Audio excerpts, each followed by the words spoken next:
Dear friends, hi, welcome back. Welcome back to Alpha Physio Pelvic Care, all things pelvic health. My name is Anastasia Uvarova and I'm a pelvic floor physiotherapist specialist here in a sunny and hot Cyprus and also online. In this video, as promised, I made a part 2 for specific exercises that you can do before prostatectomy to prepare yourself, to prepare your muscles for after the operation rehab, and also same exercises you can start doing after prostatectomy as soon as your doctor gives you the green light.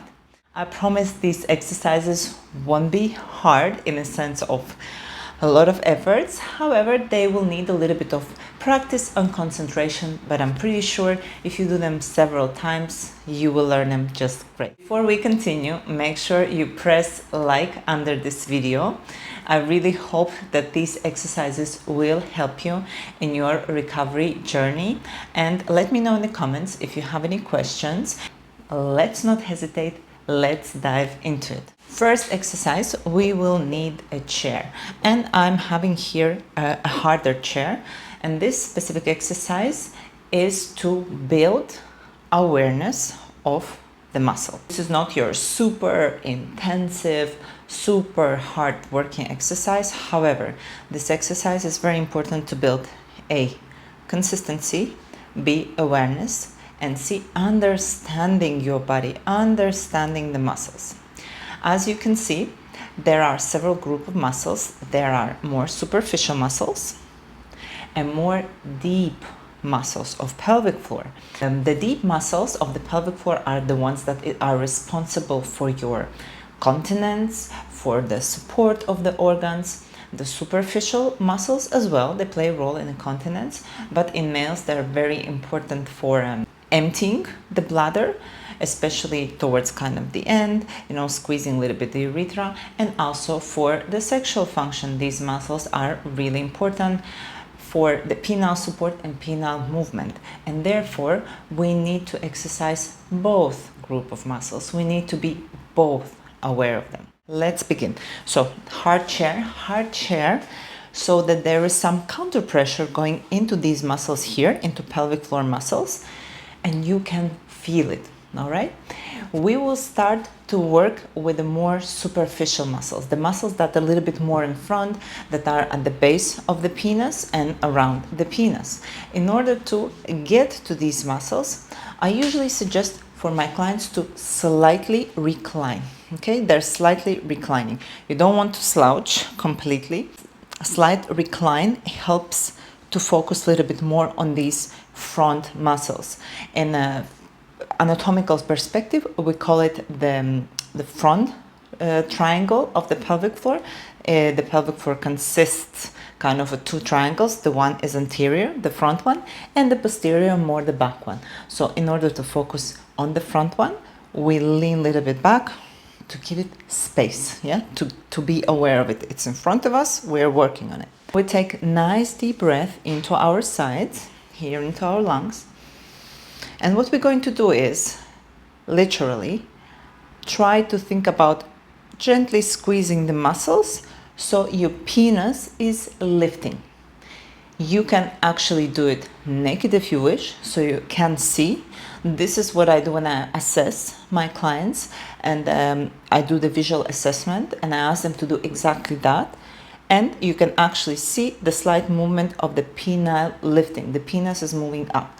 So this is your superficial muscles that are doing it. When you breathe in, let it go. The let it go part is very, very important. And you breathe out, and again, you gently squeeze. Think about the penile lift. We're not talking about huge movement. We're talking about a slight lift, okay? And then a drop. You can do these exercises. You can repeat it 30 reps up to 3 times a day. This is very simple, low impact exercise, and right now we're working on building the habit. This is why so many repetitions. Although the general guidelines are saying 8 contractions times 3 a day, I believe we need a little bit more than that, and because it's such a low kind of level of stress exercise, We need a little bit more than those amount of reps in order to build the habit. Remember, we're preparing for operation and post-operative rehab. After you did those superficial muscles, the penis lifting exercise, we're moving on into deeper muscles. So the muscles that are sit closer to our anus, the ones that we feel closer to our anus. In order to feel these muscles, we're going to lean slightly forward. Again, we're not here. This will overstretch those muscles. We're going just a little bit, yes, so we can free up slightly this area, okay? Just a small lean forward. Again, I'm really focusing on taking my breath into my lungs. You can relax your tummy, but this is not your belly breathing, okay? We're taking air into our lungs. And as you breathe out, here, think about anus lift. Long breath out, 3-4 seconds, and breathe in, anus drop. You almost try to hold the fart. This is the best description that always works. Sounds a little bit strange, but believe me, works great. When I say this to my client, they know exactly what to do. So breathing in, we're nice and relaxed. Breathe out, we squeeze the anus and get it in. Breathe in and breathe out. You should feel the difference. Yeah, you should feel the movement. Breathe in and out. Now, the more you lift, I can't even say squeeze, the lift, you will also feel sensation closer to the testicles and in the base of your penis, which is absolutely fine. We're working the whole complex of deep muscles that stretches from the front to the back of your pelvic floor. So you will feel that as well. Squeezes more deeper, is stronger, it goes in and even into your lower abdominals. Absolutely normal. Be careful here not to pull in your belly, not to suck your belly, and definitely not to hold your breath. So again, breathing in and breathe out, lifting the anus, in, and breathe in, let it go. Again, this you can repeat 30 reps up to 3 times a day, nice and slow with a full awareness. So you do your front muscles and your back muscles. I will show you a few more exercises that involve a little bit more movement, more functionality, and maybe you will find them just a little bit more fun when you already learn these 2 basic exercises. So let's have a look. And laying down position, and we will do our infamous bridges. I think bridge is amazing pelvic floor exercises as soon as you do it correctly. And in this specific exercise, you can differentiate between front and back muscles, and I will show you how you can do it. Or you can just do general lift and squeeze from anus, and you still will be doing the right thing and strengthening the whole muscle, pelvic floor muscle complex. Take nice deep breath into our sides. Remember, 3-4 second breath, okay? As you breathe out, I'm starting here with the anus lift, yeah? Gently tuck your tailbone in, and you keep focusing on that anal squeeze, and you go about halfway up. You don't need to push here, okay? We really want to focus here on the pelvic floor. And then you breathe in. As you move down, same time you start to breathe in and relax. So there is quite a bit of coordination going on, and believe me, we will need it after the operation, okay? Breathing in.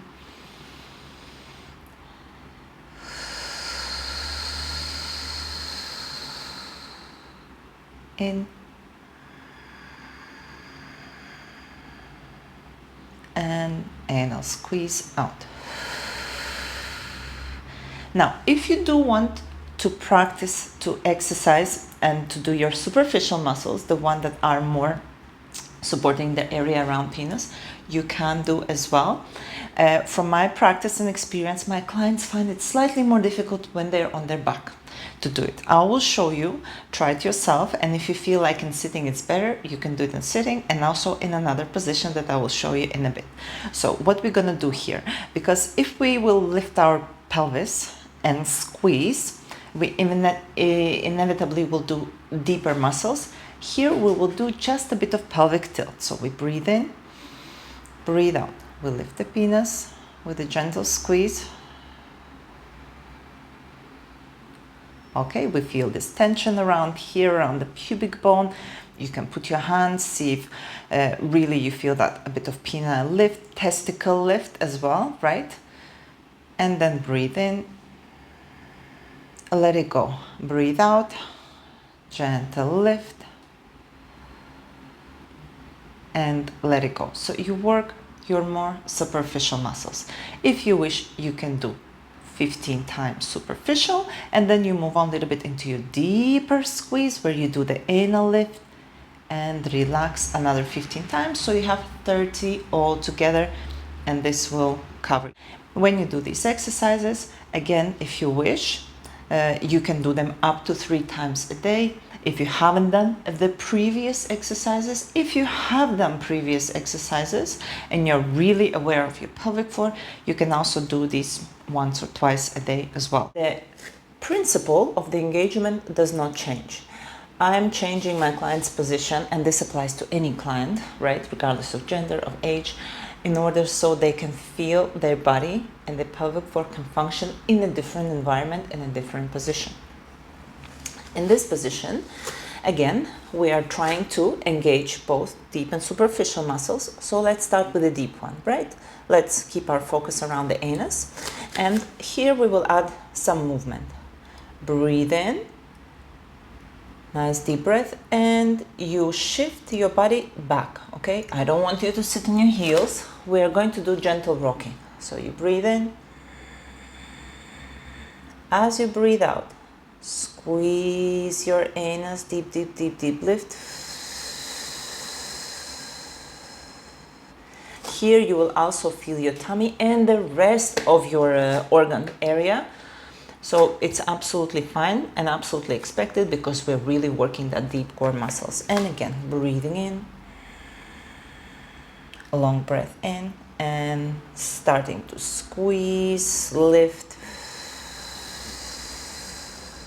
You might not feel the anal squeeze as easy in this position because of the hip position, and the back triangle, remember we spoke about triangle, is slightly overstretched. So you might not feel it that well. You might feel it slightly diminished. Don't worry about it. Keep practicing, okay? Don't give up on practicing in a different position than on your back. And a few more just to, to set it. Breathe in, breathe out. In and out,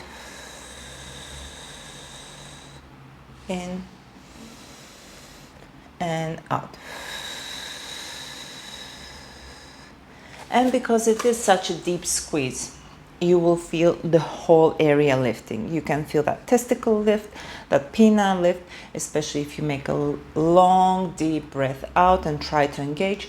So you can stick just to this exercise. Again, do nice 30 reps. You can take a break in between, of course, if you need to, if you are tired. The 30 repetitions, as I've been saying here, it's just general overall. Of course, you can do less if you really feel exhausted and tired by this, but 30 is kind of baseline. Let's also do a few things to relax our pelvic floor, to open up the area, because as you do the prostatectomy, the area will be slightly irritated, some swelling can be, some soreness. So we don't want only to squeeze in exercises and put extra stress on it, but we also want it to relax. And as I mentioned at the beginning, you can use these exercises before and also after prostatectomy, after your doctor has cleared you to start some pelvic floor exercises. So talk to your doctor, talk to your pelvic floor physiotherapist. They can talk to each other, come to consensus. Usually these exercises, the one in sitting, can be started pretty early. We're talking several days after operation, just like 8-10 squeezes 3 times a day, and then adding a little extra squeeze every day, because muscles will be sore, they will be weak. so we don't want to overload them. But usually these exercises can be started early on. Always check with your operating doctor, because ultimately they're the ones who are putting the rehabilitation protocol in place, because they have done your operation, they have seen you, so they should advise you on that. And generally, these exercises can be started 6 weeks after. Everything is fine, when the healing is going well. 6 weeks is usually baseline. Within 6 weeks, there is enough pelvic rest, so you can move on onto these exercises. And again, always good to check with your doctor. Let's do some relaxation. Let's open up this area. Okay, let's decongest, let's say, this area. Now, I see in my clients, especially my clients, they do struggle with the hip mobility. So I will show you two versions. The full version is grabbing your ankles from the inside, okay? And I do appreciate that not everyone will be able to do it for whatever reasons. So I will show you the full and then I will show you modified version. So the full version is you just take a nice deep belly breath, right? We've been on about rib breath, belly breath. So swelling up your abdominals, gently, feeling gentle pressure here around your perineum, and then breathe out. No contraction, no squeezing. Just breathe in, gentle belly lift, and breathe out. Some people find it a little bit tedious and boring to just stay there, so I advise them also to rock a little bit side to side. So you take your breath in, swell up your belly gently, and breathe out. Now, if you struggle with this, you can do one leg at a time, okay? Still will be nice opening for the pelvic floor, or you can just hold your knees here. You don't have to open your knees wide, okay? So you can do exactly this. Swelling up your belly, deep breath in into your belly, and then breathe out. And you can do 8 to 10 breaths, nice and relaxed. And after you did all this routine, a bit of hip mobility will never harm. Feet slightly wider, and we gently breathe in, rotate right hip in, keeping left one relatively straight. Breathe out. In and out. In, out, and again about 10 times all together. Our pre-rehab and post-rehab prostatectomy routine. I on purpose put you just a few exercises because I believe people should not be overwhelmed with exercises, because they usually are already overwhelmed with the thought of the process of prostatectomy, operation, preparation, especially if we are talking about cancerous formation removal. People are stressed. People are, overthinking, and absolutely understandable so. So I do not overload people with extreme amount of exercises or complex exercises or difficult exercises. Basic, simple, regular, and effective. Okay, so you can use those exercises. You can choose just one to do for time being if you feel like maybe everything straight away is too much for you. If you're not sure, you can always reach out to your urologist and ask them, andrologist, surgeon, whoever follows you. If you live in Cyprus, you can reach out to me. If you don't live in Cyprus, I also do online consultations, so feel free to contact me. Link for the contact below in the description. And thank you so much for watching. Thank you so much for following, and we'll see you back very, very soon. Bye.